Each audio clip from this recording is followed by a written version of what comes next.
이곳은 지구상에서 가장 거대하고 보안이 철저하게 유지되는 엘살바도르의 교도소입니다. 테러리스트 감금 센터 혹은 세코트라고 불리는 이 거대한 시설은 최대 4만 명의 수감자를 한 번에 수용할 수 있도록 견고하게 지어졌습니다.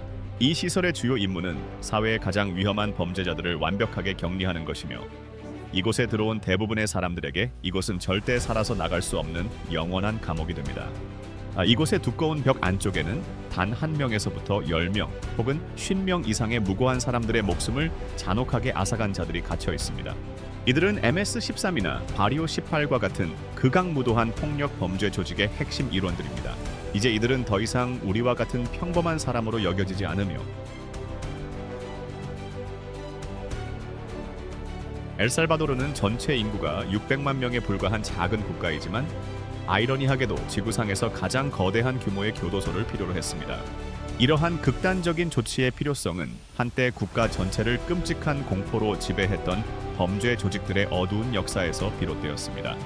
그들의 강력한 장악력을 완전히 파괴하기 위해 나이브 부켈레 대통령은 2022년 3월부터 자비 없는 대대적인 범죄 단속을 시작했습니다.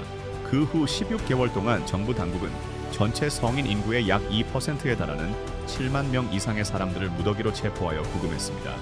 이 거대하고 유례없는 캠페인은 세코트라고 불리는 테러리스트 감금 센터라는 거대한 시설을 통해 그 궁극적인 상징성을 찾게 되었습니다. 짙은 어둠이 깔린 한밤중이 되면 무거운 쇠사슬에 묶인 수감자들을 가득 태운 호송 버스들이 은밀하게 도착합니다. 삼엄한 경비 속에서 버스에 앉은 죄수들은 모두 고개를 숙인 채 마치 하나의 억압된 덩어리처럼 일사불란하게 움직입니다. 그 누구도 감히 불복종할 엄두를 내지 못합니다.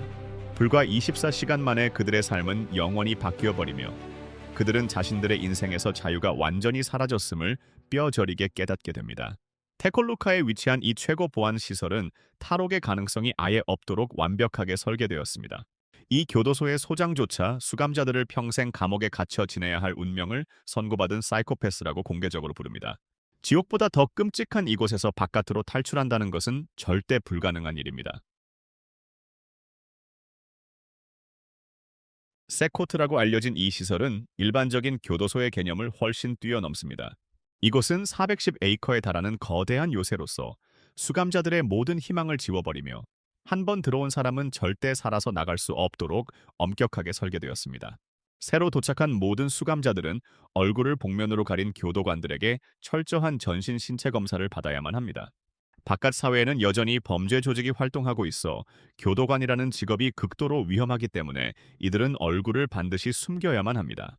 강력한 엑스레이 스캐너가 내부 장기와 뼈까지 스캔하여 그 어떤 금지 물품도 밀반입되지 않도록 완벽히 보장합니다. 600명이 넘는 군인들이 외곽 경계를 전담하며 그 어떤 것도 빠져나가지 못하게 통제합니다. 교도소는 19개의 감시탑과 반경 2km 이내의 통신을 차단하는 전파 방해 장치를 운영하여 외부와의 연락을 완전히 끊어버립니다. 8개의 독립된 수용동이 핵심을 이루며, 각각의 동은 날카로운 철조망이 얹힌 3m 높이의 이중벽으로 둘러싸여 있습니다. 그 밖에는 9m 높이의 거대한 경계벽이 솟아 있습니다. 이 장벽은 15,000볼트가 흐르는 3m 높이의 전기 울타리로 한층 더 철저하게 보호됩니다. 2022년에 지어진 이 거대한 단지 내부에는 현재 수천 명의 범죄자들이 갇혀 있습니다. 만약 이것이 마땅한 정의라고 믿으신다면, 숫자 1번을 이것이 인간성을 상실한 처사라고 느끼신다면 숫자 2번을 댓글로 남겨 여러분의 의견을 공유해 주시길 바랍니다. 이제 지구상에서 가장 잔인한 인간들이 영구적으로 갇혀있는 좁고 어두운 감방 안으로 여러분을 직접 안내해 드리겠습니다. 이곳의 높고 두꺼운 장벽 뒤에서 벌어지는 삶은 그야말로 극단적입니다. 세코트 교도소 내부에서는 이동수단으로 오직 정해진 호송버스만 사용됩니다. 이 교도소는 스스로 완벽하게 독립적으로 기능하도록 지어졌습니다. 자체적인 거대 식수 공급 시스템과 전력 시스템을 갖추고 있어 외부 세계와 완전히 단절되는 비상사태가 발생하더라도 일주일 동안 외부 지원 없이 자체적으로 굳건히 버틸 수 있습니다. 모든 보행로에는 울퉁불퉁한 자갈이 빼곡하게 깔려 있어 아무런 소리를 내지 않고는 절대 걸어갈 수 없기 때문에 이것들은 24시간 내내 끊임없이 울리는 경보기 역할을 확실하게 수행합니다. 모든 죄수들은 포획된 직후 가장 먼저 신원 등록실로 향합니다. 대부분의 수감자들은 신분증 없이 도착하기 때문에 그들의 사진과 지문, 그리고 기록은 세코트의 데이터베이스에 안전하게 저장됩니다. 바로 그 순간부터 가족과의 모든 연결은 영구적으로 단절되며 어떤 면회도 절대 허용되지 않습니다. 안타깝게도 무고한 사람들이 억울하게 수감되는 경우도 있어 가족들은 그들이 살았는지 죽었는지 전혀 알 수 없는 고통을 겪습니다. 그럼에도 이곳의 보안은 절대적으로 유지됩니다. 이 시설은 특수 폭동 진압용 무기고를 갖추고 있습니다. 내부에는 산탄총과 T-65 소총, 그리고 좁은 공간에서 사용하도록 특수 설계된 짧은 총열의 화기들이 있습니다. 교도관들을 보호하기 위해 수감자들은 항상 쇠사슬에 묶여 있습니다.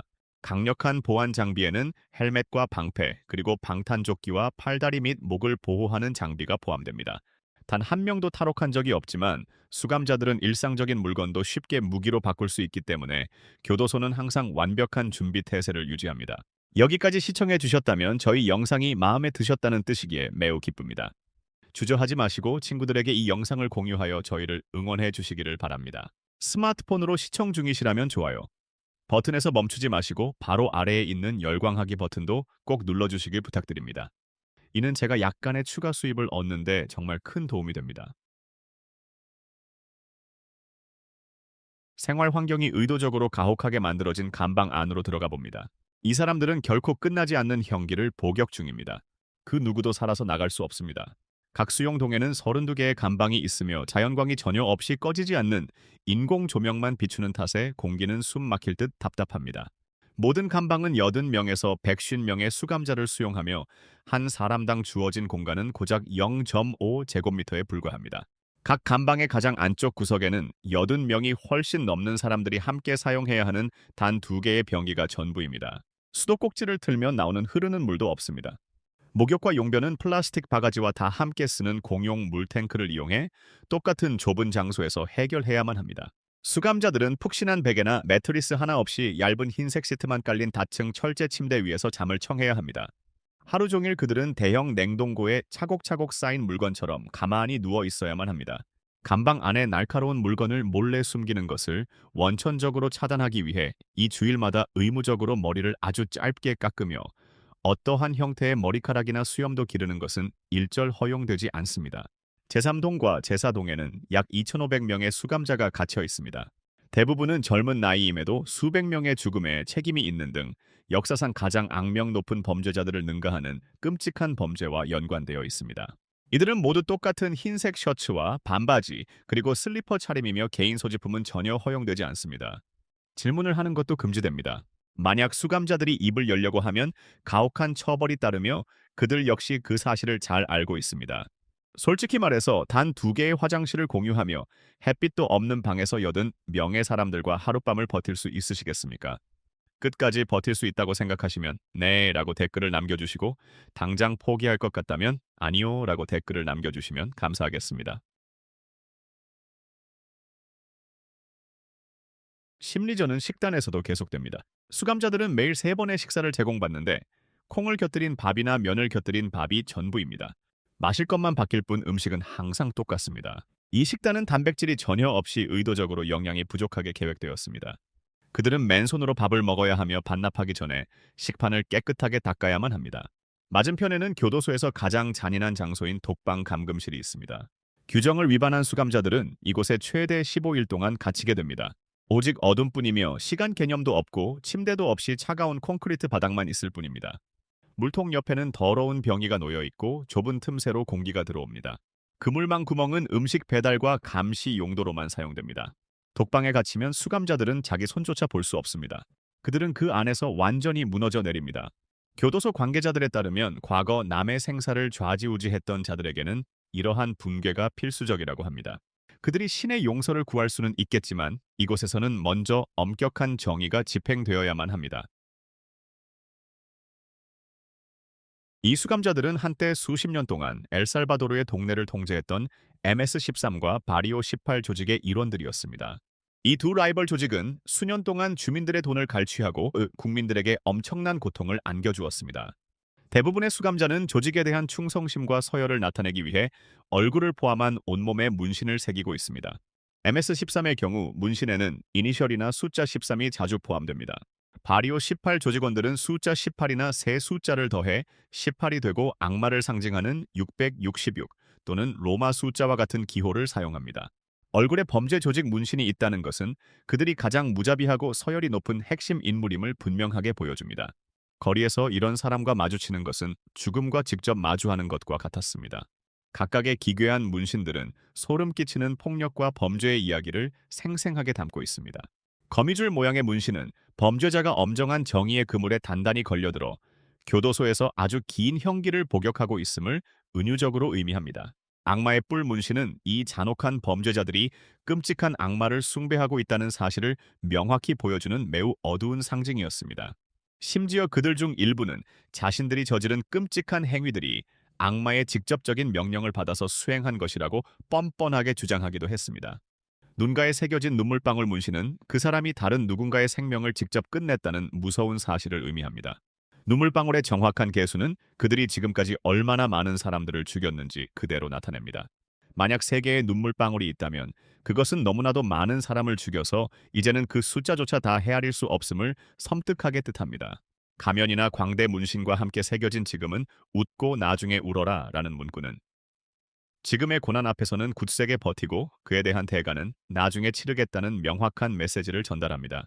한때 지역사회 전체를 공포에 떨게 했던 이 섬뜩한 문신들은 이제 이 콘크리트 무덤 속에서 그들이 저지른 끔찍한 범죄들을 영구적으로 떠올리게 하는 지울 수 없는 흔적으로 남았습니다.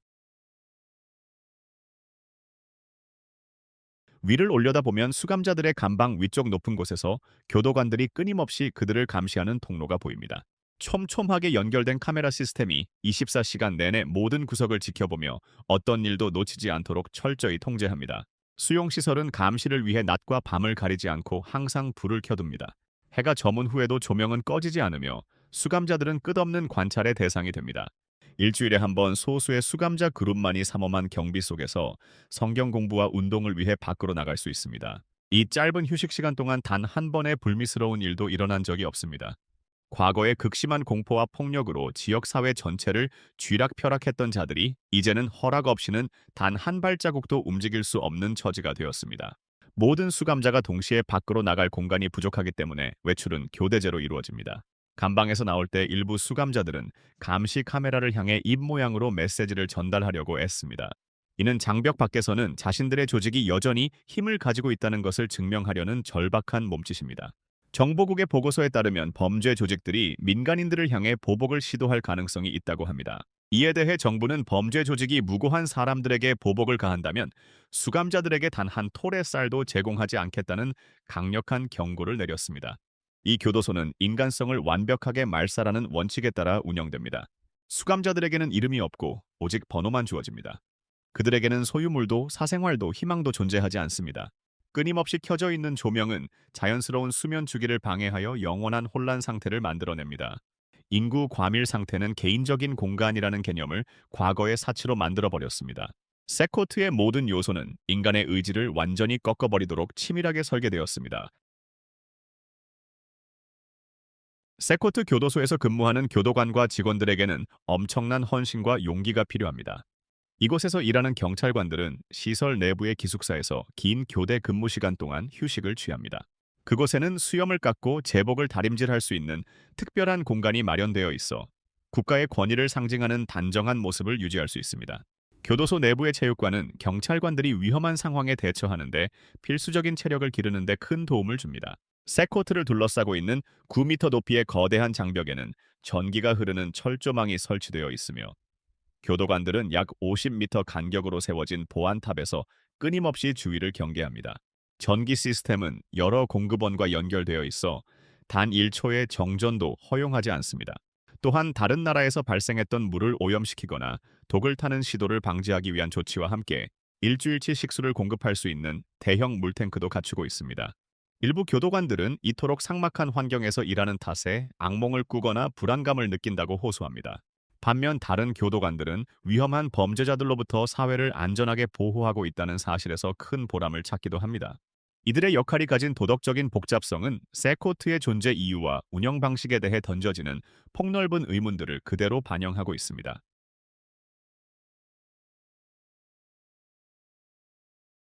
수만 명의 수감자들 사이에서 다른 어떤 이름보다 자주 언급되며 흉악범들 사이에서도 공포를 불러일으키는 이름이 하나 있습니다. 바로 사이코라는 별명으로 불리는 마빈 에르네스토 마리노 바스케스입니다. 그의 악명은 너무나도 높아서 그가 이동하거나 면담을 진행할 때에는 절대적인 안전을 위해 12명의 교도관이 그를 애워싸야만 합니다. 사이코는 41살이지만 실제 나이보다 훨씬 젊어 보입니다.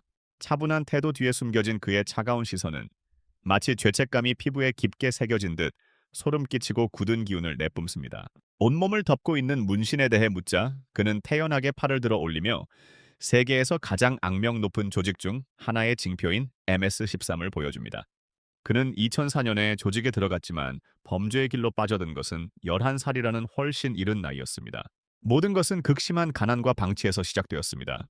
삶에서 아버지의 존재가 없었던 어린 마비는 의지할 곳과 소속감을 찾기 위해 폭력 조직에 손을 내밀었습니다. 옷이나 신발 같은 기본적인 필수품조차 없었던 그는 생존을 위해 도둑질을 시작했습니다. 훗날 그의 가족이 미국으로 이주했을 때 그는 새로운 삶을 살아보려고 노력했지만 그곳의 조직 문화는 더욱 강력하게 그를 끌어당겼습니다. 미국에서 조직에 가입하기 위해 그는 끔찍한 폭력을 통해 자신의 충성심을 증명해야만 했습니다. 조직이 요구한다면 심지어 가족이라 할지라도 그 누구든 제거할 준비가 되어 있어야 했습니다. 그는 가족과 함께 합법적으로 일하며 미래를 개척하는 좋은 삶을 미국에서 살 수도 있었습니다. 하지만 그는 범죄 조직의 일원이 되어 얻는 권력과 존경에 유혹되어 완전히 잘못된 길을 선택하고 말았습니다. 이제 하얀 수의를 입고 앉아있는 사이코는 폭력 조직의 삶을 고민하는 젊은이들에게 전하고 싶은 메시지가 있습니다. 학교에 가고 부모님의 말씀을 들으며 절대 자신의 길을 따르지 말라는 것입니다. 그의 목소리에는 깊은 후회가 역력하게 묻어납니다.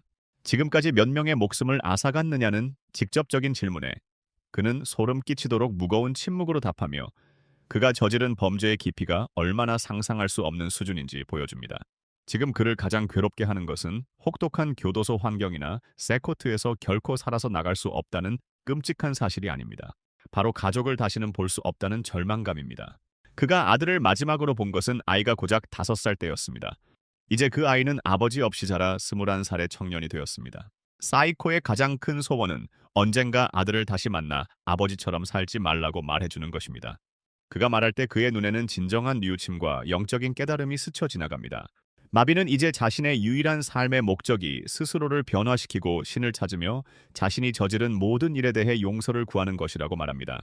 그러나 신의 용서조차도 세코트에서 그를 기다리고 있는 무기징역이라는 무거운 형벌을 지워주지는 못합니다. 그는 자신에게 권력을 줄 것이라 믿었던 조직 생활이 결국 가장 소중한 모든 것을 빼앗아갔다는 사실을 너무 늦게 깨달은 수천 명의 수감자들을 대표하고 있습니다. 그러나 세코트의 이야기는 2025년 3월에 도널드 트럼프 행정부가 매우 충격적이고 신속한 대규모 추방 캠페인을 시작하면서 한층 더 논란의 중심에 서게 되었습니다. 주로 베네수엘라 출신인 261명 이상의 이민자들이 엘살바도르 테콜루카에 있는 이 거대한 세코트 교도소로 곧바로 보내졌습니다. 그들 중 101명은 일반적인 이민 절차에 따라 추방된 사람들이었고 23명은 엘살바도르의 MS-13 조직원으로 특별히 지목된 자들이었습니다. 미국 텔레비전 방송국 CNN의 정보에 따르면 두 국가 간의 양자 협정에 의해 미국은 엘살바도르가 추방된 사람들을 수용하고 구금하는 대가로 매년 약 600만 달러를 지불한다고 합니다. 하지만 자료에 따르면 이들 중 대부분은 미국 내에서 어떤 범죄로도 유죄 판결을 받은 적이 없는 사람들이었습니다. 그들은 단지 미국의 엄격한 이민 단속 시스템에 적발된 서류 미비 이민자들일 뿐이었습니다. 이러한 결정은 전 세계의 법률 전문가들을 갈라놓는 아주 근본적인 질문을 던집니다. 초강대국이 공정한 재판을 받을 권리를 무시한 채 다른 나라로 구금을 합법적으로 수출할 수 있는가 하는 점입니다. 이 세코트 작전은 이민 통제를 강화하겠다는 트럼프의 강력한 의지를 보여주지만 동시에 보안 문제 때문에 인권 보호가 뒷전으로 밀려나고 사람들이 세계 정치 게임의 단순한 숫자로 전락해버리는 매우 위험한 선례를 남겼습니다. 비판하는 사람들은 범죄로 유죄 판결을 받지 않은 사람들을 세코트로 보내는 것은 국제법과 기본적인 인권 원칙을 명백히 위반하는 행위라고 주장합니다. 반면 지지하는 사람들은 이것이 미국의 지역 사회에서 위험한 인물들을 격리하는 매우 효과적인 억제책이라고 반박합니다. 치열한 논쟁은 계속되고 있지만 수백 명의 사람들이 국경을 불법으로 넘었다는 이유만으로 자신들이 저지르지도 않은 범죄로 인해 세계에서 가장 가혹한 교도소 중 하나에 갇혀 있다는 것만큼은 부인할 수 없는 현실입니다. 세코트 내부의 모든 복도 끝에는 작은 창문 사이로 햇빛이 스며들어옵니다. 이것은 수감자들이 두 번 다시 볼 수 없는 바깥 세상의 마지막 모습입니다. 세코트는 진정으로 그 누구도 가고 싶어 하지 않는 끔찍한 장소이지만 엘살바도르 전체에 미친 영향만큼은 의심할 여지 없이 극적이었습니다. 무수히 많은 생명을 앗아갔던 자들이 이제 영원히 세상과 격리되었습니다. 비평가들은 이곳을 단순한 교도소가 아니라 수감자들이 여전히 숨을 쉬고 있다는 것만이 유일한 차이점인 거대한 무덤이라고 부릅니다. 엘살바도르 정부는 범죄 조직원들에게 그 어떤 관용도 베풀지 않습니다. 그들에게는 용서도 없고 교화 프로그램도 없으며 구원받을 수 있는 일말의 희망조차 허락되지 않습니다. 통계 수치가 이러한 사실을 명확하게 증명합니다. 과거 엘살바도르의 살인율은 인구 10만 명당 104명이라는 끔찍한 수치를 기록하며 지구상에서 가장 위험한 국가 중 하나로 꼽혔습니다. 수많은 가족들이 끊임없는 공포 속에서 살아야 했고 상인들은 조직에 보호비를 바쳐야 했으며 아이들은 동네에서조차 마음 놓고 뛰어놀 수 없었습니다. 그러나 2023년 무렵 살인율은 인구 10만 명당 불과 2.4명으로 급격하게 떨어졌고 이러한 놀라운 변화는 전 세계의 관찰자들을 큰 충격에 빠뜨렸습니다. 엘살바도르는 이제 통계적으로 볼 때 세계에서 가장 안전한 국가 중 하나로 탈바꿈했습니다. 부모들은 안심하고 아이들을 밖에서 놀게 할 수 있습니다. 기업과 상점들은 범죄 조직에 세금을 내지 않고도 정상적으로 운영됩니다. 한때 출입 금지 구역이었던 곳에 다시 관광객들이 찾아오고 있습니다. 하지만 이러한 극적인 변화는 엘살바도르 내부뿐만 아니라 국제사회에서도 의견이 엇갈리는 심각한 도덕적 그리고 법적 질문들을 수반하고 있습니다. 살인율의 급격한 감소는 부정할 수 없는 사실이며 수많은 무고한 사람들의 생명을 구했습니다. 그러나 7만 명이 넘는 엄청난 인원을 무더기로 체포하는 과정에서 억울하게 수감되었을지도 모르는 무고한 사람들의 운명은 어떻게 되는 것일까요? 여러 인권 단체들은 범죄 조직과 아무런 관련이 없는 수천 명의 평범한 사람들이 이 무자비한 그물에 걸려들어 적절한 법적 절차도 거치지 못한 채 가족과 영원히 생이별을 하게 되었다고 추산하고 있습니다. 과연 이것이 진정한 정의일까요? 아니면 그저 거대한 공포와 대량 구금을 통해 사회적 혼란을 억누르는 폭력적인 방식에 불과할까요? 국제 법률 전문가들은 세코트가 지속 가능한 장기적인 해결책인지 아니면 조직 폭력의 근본적인 원인을 고치지 않고 겉으로 드러난 증상만을 덮어버리는 일시적인 미봉책인지에 대해 깊은 의문을 제기합니다. 세코트 내부의 열악한 환경은 국제 인권 기준을 명백하게 위반하는 잔혹하고 비정상적인 처벌에 해당한다는 강력한 주장이 제기되고 있습니다. 그럼에도 불구하고 수십 년 동안 범죄 조직의 끔찍한 테러 속에서 살아온 평범한 엘살바도르 국민들에게 세코트는 공포로부터의 해방을 상징합니다. 그들은 비정상적이고 극단적인 문제에는 그에 맞는 극단적인 해결책이 반드시 필요하며 무고한 시민들의 권리와 안전이 범죄자로 유죄 판결을 받은 자들의 편안함보다 무조건 우선시되어야 한다고 목소리를 높입니다. 뜨거운 논쟁은 지금도 계속되고 있지만 한 가지 사실만큼은 분명합니다. 세코트는 엘살바도르를 근본적으로 변화시켰으며 이제 다른 국가들도 이 극단적인 구금 모델을 유심히 연구하고 잠재적으로 모방하려 하고 있다는 점입니다. 이것이 인류의 진정, 한 진보인지 아니면 인권을 향한 위험한 퇴보인지는 당신이 폭력 조직의 범죄를 어떻게 바라보고 어떤 개인적인 경험을 가지고 있는지에 따라 다르게 느껴질 것입니다. 세계는 세코트에서 얻은 교훈이 이 작은 중앙 아메리카 국가를 넘어 전 세계의 형사 사법 정책에 얼마나 큰 영향을 미칠지 알기에 매혹과 깊은 우려가 섞인 시선으로 엘살바도르의 거대한 실험을 지켜보고 있습니다. 세코트 교도소의 이야기는 범죄에 맞서는 전통적인 방식들이 한계에 부딪힌 오늘날의 세계에서 현대 사법 제도가 직면한 매우 복잡한 현실을 여실히 보여줍니다. 우리는 작고 연약했던 한 국가가 인권과 형사 사법 체계에 대해 우리가 알고 있던 모든 상식에 도전하는 극단적인 방식을 통해 세계에서 가장 위험했던 나라에서 가장 안전한 나라 중 하나로 어떻게 변화했는지 두 눈으로 똑똑히 목격했습니다. 수감자들의 희망을 철저하게 지워버리기 위해 설계된 뚫을 수 없는 거대한 요새부터 과거 지역 사회를 공포로 몰아넣었던 조직의 리더들이 시청해 주셔서 감사합니다. 댓글을 남겨주시고 좋아요와 구독 버튼을 눌러주세요. 앞으로 더 재미있는 영상으로 찾아뵙겠습니다. 다음 영상에서 만나요.